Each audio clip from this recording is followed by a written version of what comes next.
All the girls and girls in tech, thank you for watching this. My name is Dheeraj Pandey.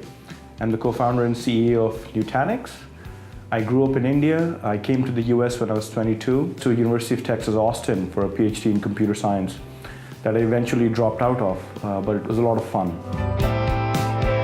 We were just one employee in January of 2010. We are 2,700 people right now. And on the outside it might all look hunky-dory, but we've gone through a lot of very difficult challenges. And the most important thing in all of this is resiliency. There's a word that I'm beginning to learn now. It's called anti-fragile.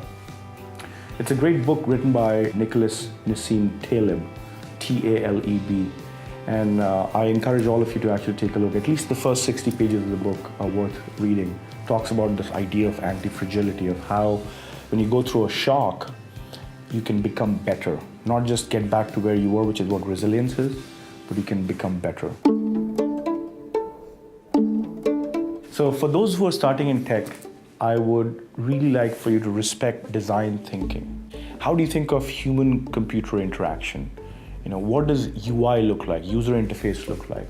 What is the graphical user interface? What are APIs? One of the most important things that we deal with in computer science is how do machines talk to other machines and how do machines talk to people? That's probably the most important thing to understand in tech itself.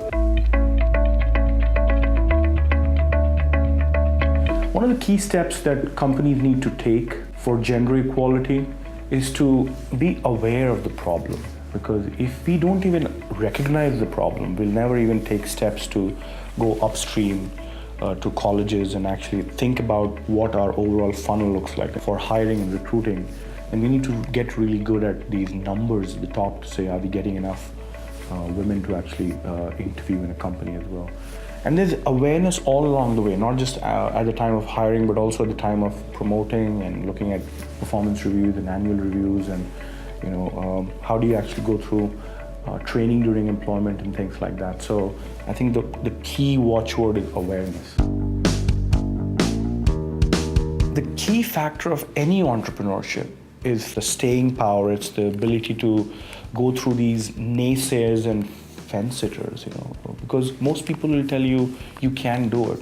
And this is true for girls and boys together.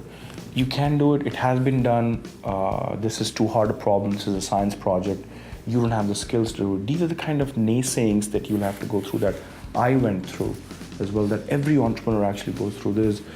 And this is where taking the self-doubt out is probably the most important virtue of an entrepreneur.